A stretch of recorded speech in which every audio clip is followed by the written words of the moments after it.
오늘은 저번주에 이어서 카파각 측정에 대해서 공부하겠습니다. 카파각은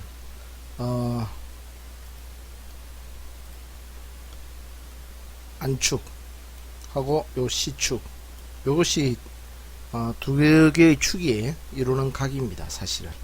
그래서 안축은 뭐냐면은 동공중앙에서 눈의 교점, 즉 동공중에서 교점을 이루게 되거든요. 그 교점과 안구 회전 중심, 보통 안강에서는 항구 S점이라죠. 안구 회선점을 통과하는 수직선을 안축이랍니다. 자, 이 그림에서는 광축이라고 나와 있습니다. 좀 이따가 그려볼 것인데, 그 다음에 C축은 주시점, 이때 주시점 할 때 요 C자, 그 다음에 중심 오목을 연결하는 선이 바로 C축이 됩니다. 저 우리가 보게 되는 눈이죠. 그래서 여기서 그림에서 보면은 요 강축이 바로 이제 안축이 되거든요. 그래서 요 각막의 중심, 즉 동공의 중앙과 그 다음에 안구 회선점을 지나가지고, 여기 안구 회선점입니다. 요 부분이 요 부분을 지나가지고 바닥, 그 다음에 후각 부분, 그러니까 안구의 뒤에 중심 부분, 중앙 부분, 전극의, 즉 다시 말해서 안구의 전면에서의 중앙 부분, 인즉 동공 중앙, 그 다음에 안구 뒷부분에서의 중앙 부분, 이렇게 연결한 소리 강축, 즉 안축이 됩니다. 요거하고 주시 물체에서 그 다음에 여기 있는 중심 오목까지 요 이루는 선, 요게 C축이 되거든요. 그래서 실제로 카파각은 요래 강축과 C축이 이루는 각, 어디서 이루느냐, 안구 해선점 여기서 이루는 각, 요 각이 됩니다. 요 각이 원래는 요 각이 되는데 요 각을 잴 수가 없죠, 그죠? 요 사이 각을 이렇게 재기가 힘들다. 그래서 어떻게 하냐, 우리가 측정이 쉽게 하기 위해서 요거를 각막으로, 요 C축을 각막으로 잡아 당겨요. 당겨 가지고 각막 중앙에서 이렇게 이루는 빨간 선, 요 선, 요 선 하고 이제 안축하고 이루는 요 선, 요 사이 각을 이제 K, 저 카파각이라 합니다. 요거는 이제 여기서 안구 해수점에서 카파각을 측정하기 힘드니까 각막 중앙에서 측정하면 되겠죠. 하는 방법은 우리가 앞에서 각막 반사 위치를 보듯이, 그래서 각막 반사점을 이용해서 합니다. 그러면 그렇게 하고 다시 돌아와서 앞에서 이론을 보겠습니다. 그래서 이 카파각은 안축과 C축이 눈의 교점에서 만드는 각이다. 즉 주시 물체에서 각막과 안축, 그 다음에 각막과 안축과의 교차점으로 연결한 선하고, 그 다음에 여기 이제 C축이 되겠죠, 그죠? 주시 물체에서 각막과 안축과의 교차점, 요게 로 연결한 선이 C축이 됩니다. 그러면 안축이 이루는 각을 말한다. 양성 카파각은 각막 반사가 동공 안쪽에 있는 것을 말합니다.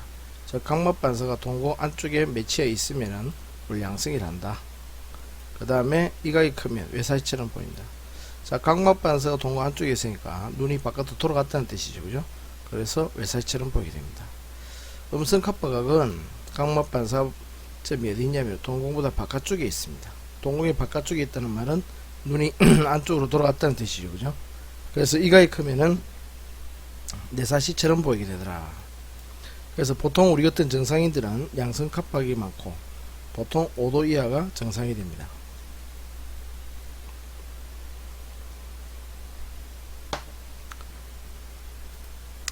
그러면은 그림을 보면은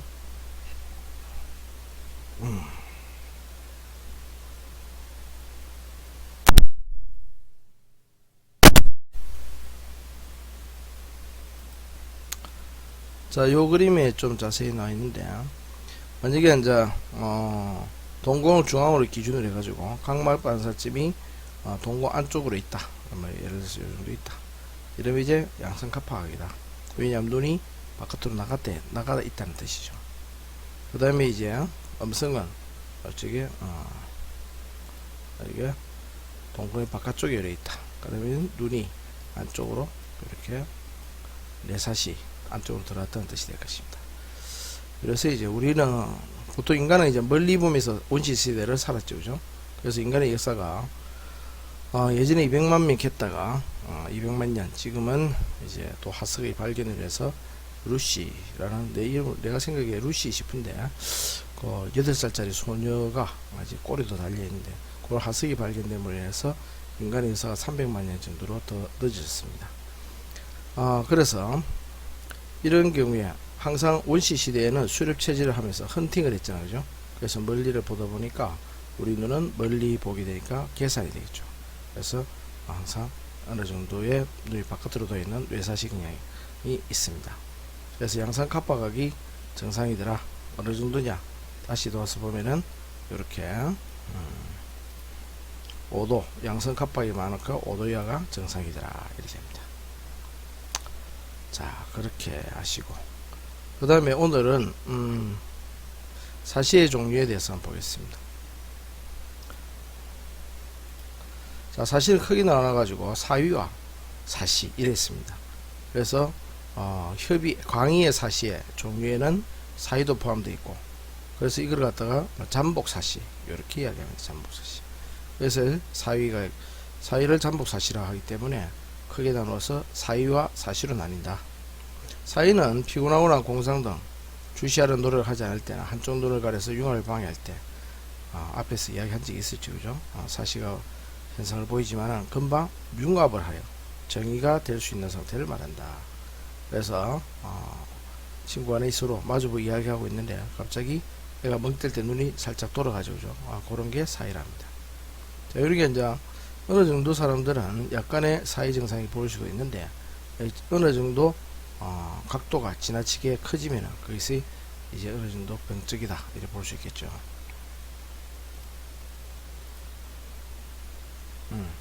그래서 처음에 안쪽으로 돌아간 내사이부터 보겠습니다. 내사이는 4호 프리즘 정도 이상의 있을 때 4호 프리즘 정도가 안쪽으로 돌아가 있다 이 말입니다. 그러면 이제 눈의 피로를 호소하게 된다. 이때 중요한 것은 말입니다. 원시와 난시는 정교정한다는 거, 그 다음에 근시는 부족교정한다.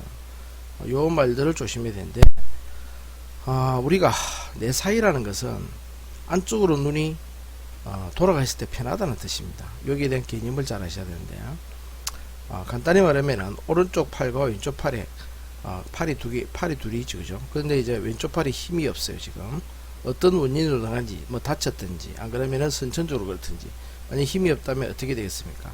항상 오른손을 자기도 모르게 쓰게 되겠죠. 그죠? 사용하게 됩니다. 그러나 어떤 힘을 가할 때는 왼쪽에 아주 두 손으로 사용해야 될 때는 혹은 왼손으로 사용해야 될 때는 힘을 좀 더 많이 줘가지고 정상처럼 사용할 수 있을 겁니다.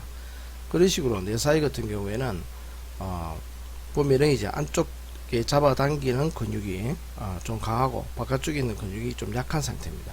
다시 말해서 가쪽 고든 거는 좀 약한 상태고 힘이, 그 다음에 안쪽 고든 거는 정상인 상태.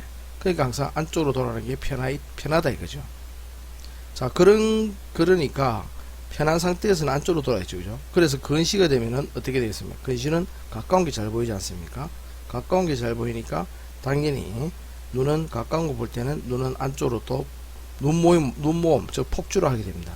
그래서 근시는 부족 교정을 해가지고 부족하게 해줌으로 해서 어떻게 한다? 조금 덜 보이게 해줍니다. 그러므로 해서 이제 눈이 안쪽으로 쏠리는 것을 어느 정도 막아주고, 대신에 원시와 난시는 완전 교정을 해줌으로 해서 멀리 볼 때는 잘 보이게 해가지고 눈이 계산, 즉 눈벌림이 원활하게 될 수 있도록 하여서, 그래서 내사이를 어느 정도 예방을 하려고 하는 그런 이치입니다. 그래서 원시 난시는 정교정, 근시는 부족교정. 왜? 내사이는 안쪽으로 눈이 모이니까 편하다. 그리고 근시는 가까운 곳을 본다. 잘 보인다. 잘 보일 테니까 어떻게 된다? 자꾸 가까운 걸 보게 되고, 그래서 안쪽에 눈은 안쪽으로 자꾸 모이니까 그걸 부족하게 교정하는 그런 원리입니다. 보통 굴절 교정 안경이나 그 다음에 2분의 1, 3분의 1 정도의 기저가 기쪽, 즉 베이스 아웃 인 프리즘 안경을 처방을 합니다. 완전하게 전부 다 이거는 이제 안경 과학 시간에 다 배우겠지만은 예를 들어서 6프리즘이다. 그러면 이제 2프리즘에서 3프리즘 정도의 베이스 아웃 프리즘을 착용한다 이 말입니다. 그 다음에 요것을 치료하는 방법은 기저를 고쪽으로 하는, 즉 베이스 인으로 하는 프리즘 눈벌림 전강법으로 시기는 훈련하거나, 심하면 안쪽 고등근 후전술을 시작한다 써놨죠. 안쪽 고등근 후전술이라는 것은 이제 안쪽 고등근이 이제 를 그 안구 뒤쪽에 잘라가지고 안구 뒤쪽에 갖다 붙인다는 뜻입니다. 그래서 이제 정의를 만들어 준다는 이야기입니다. 그러니까 안쪽 고등근 오른쪽 근육, 그러니까 가쪽 고등근이 힘이 약하니까 안쪽 고등근 자체를 뒤쪽으로 살짝 밀어줘가지고 힘의 균형을 잡아주는 그런 수술이 되겠습니다. 저 안구 뒤쪽으로 갖다 붙인다. 그래서 후전술이라는 말을 씁니다. 자, 그 다음에 외사이가 있습니다. 외사이는 반대로 눈이 바깥쪽으로 돌아가는 현상이죠. 보통 이제 우리는 아까도 이야기했다시피 원시시대부터 항상 바깥쪽을 주로 보는 게 일상생활이 되었고 우리는 그런 식으로 진화가 되어 왔습니다. 그래서 보통 내사이보다는 편의가 커도 정상이 없는 경우가 많고 10% 이상이면 비정상으로 취급하게 됩니다. 아까 저 5% 정도는 외사시 정상이 있다 했죠. 그죠? 정상인들도. 자, 이 경우 난시는 정교자입니다. 근시는 정교정. 반대입니다. 이거는 바깥으로 눈이 돌아가는 게 편하기 때문에 가까운 곳을 잘 보이게 해서 눈모음이 원활하게 해주도록 합니다. 정교정 혹은 가교정 해주고, 원시는 교정하지 않거나 부족 교정해서 눈이 벌어지는 것을 어느 정도 막아줍니다. 왜? 덜 보이게 되도록. 이것도 마찬가지로 2분의 1에서 4분의 1 정도의 기저가 이때는 베이스인이죠. 베이스인 프리즘 안경을 착용할 수도 있고, 그쪽인 베이스인은. 그 다음에 기저를 기초로 하는 프리즘 입체경, 약시 프리즘 정강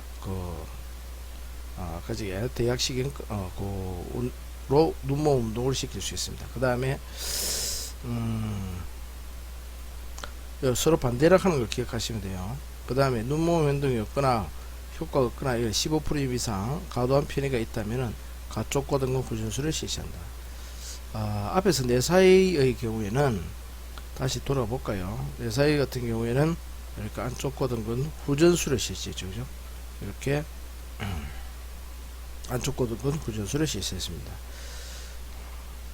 근데 지금 같은 경우에는 외사이 같은 경우에는 이렇게 가쪽 고등근 후전술을 실시한다. 즉 다시 말해서 가쪽 고등근을 뒤에 안구 뒤쪽에 갖다 붙인다 이 말입니다. 그리고 상사위가 있습니다. 상사위는 우리가 앞 시간에 했듯이 사위에서는 상대적인 편의 위치를 말하기 때문에 하사위라는 용어를 쓰지 않고 한쪽 눈이 상사위, 상대 오른쪽 눈이나 왼쪽 눈에 비해 가지고 위쪽에 있는 그 눈을 기준으로 상사위로 표현합니다. 상사위. 3, 4% 이상이면 정상으로 쏜다. 상사위 같은 경우에는 약간의 프리즘 이상이 있어도 바로 본인이 피곤함을 많이 느낍니다. 상사위가 있기 때문에 베이스 아웃, 베이스 다운이죠. 베이스 다운, 기지가 아래 방향이니까 베이스 다운인 프리즘 안경을 착용해서 그렇게 교정을 하더라고. 만약에 심하다면은 수술을 실시하게 됩니다. 이런 식으로 일단 오늘은 사위에 대해서 알아봤습니다.